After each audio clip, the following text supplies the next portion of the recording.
There is a saying among the Kurds, no friends but the mountains. For indeed, the world has scarcely noticed when century after century, conqueror after conqueror has driven these once nomadic tribes deep within their beloved mountains to preserve their culture, their language, and their lives.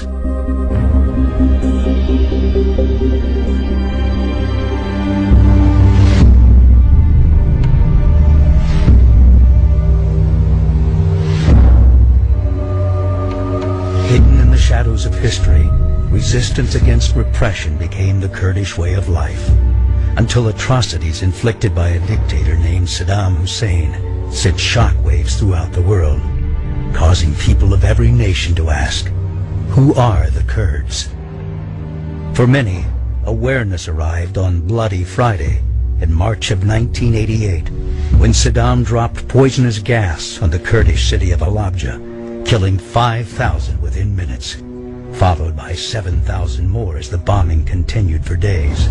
Halabja was not Saddam's only chemical attack against Iraq's Kurds. It was simply the worst, captured in all its horrific detail, making it a symbol of the atrocities committed by Saddam Hussein.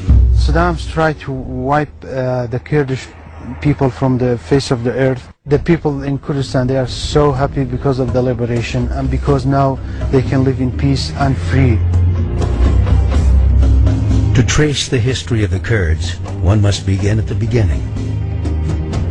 For it was here, in the land some believe was once the Garden of Eden, that this resilient ancient people first left their mark upon the world. Nourished by the headwaters of the Tigris and Euphrates rivers, archaeologists believe it was within this cradle of civilization that Kurdish ancestors first pioneered agriculture, animal husbandry, weaving, metalwork, and the making of pottery. For visitors, a trip through the land of the Kurds is a trip through biblical history. The great prophets Nahum, Jonah, Habakkuk, and Daniel are all buried within the vast borders of what came to be known as Kurdistan.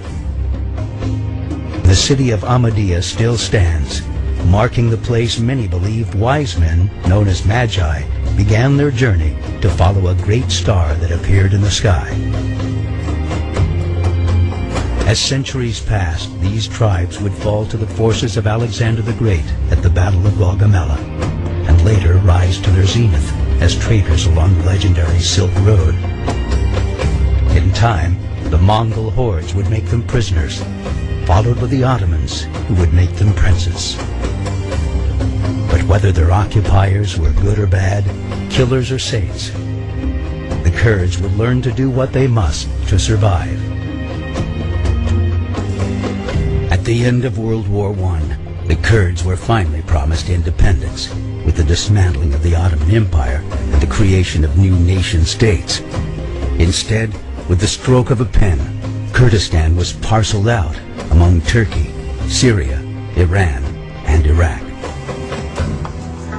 Today, the world's 30 million Kurds, equivalent to the population of Canada, make up the largest ethnic group in existence without a recognized state of their own. We are neither Arabs nor Turks and nor Persians. We are Muslims, but we are a different nation. We have our own language, our own history, and our own folklore and everything. The fact that we Kurds are a completely different ethnic group than the Arabs and the Turks and even the Persians. Because of that background and also because of all of the suffering they have seen, they have completely a different mindset. At the time when the central Iraqi regime, before the toppling of Saddam Hussein, was busy with creating weapons of mass destruction, we were busy planting trees and creating new classes at our universities and opening new departments and building centers of education for our children and for our youth. We are trying to build a nation. We are trying to improve the scientific standards of our community. We are trying to spread spread democracy. We're trying to teach the people how to respect each other and accept the rights of children and women in general. This country is a peaceful country. The people are very, very lovely. I don't think that our region will be a dam between us and another countries and other cultures. The Kurds are an ancient people who've lived their entire lives at the crossroads of the world, accustomed to living with people of many different religions. Today, as in the days of old, you'll find in the hearts of the Kurdish people ethnic and religious tolerance. Today, for instance, in Kurdistan, you see churches beside mosques in the Kurdish cities. You know, we have Christians, we have Armenians, we have Yazidis, we have Muslims, we have Jews, we have all types of religions and ethnic groups, and we've been living together for ages.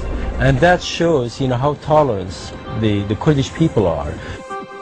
In the cities of Kurdistan, you'll see not only Kurds, but Arabs, Turkmen, Assyrians, Armenians, Chaldeans, Shia, Sunni, all living peacefully side by side, because this is who they are. This is how Kurdistan has always been, long before the country of Iraq ever existed.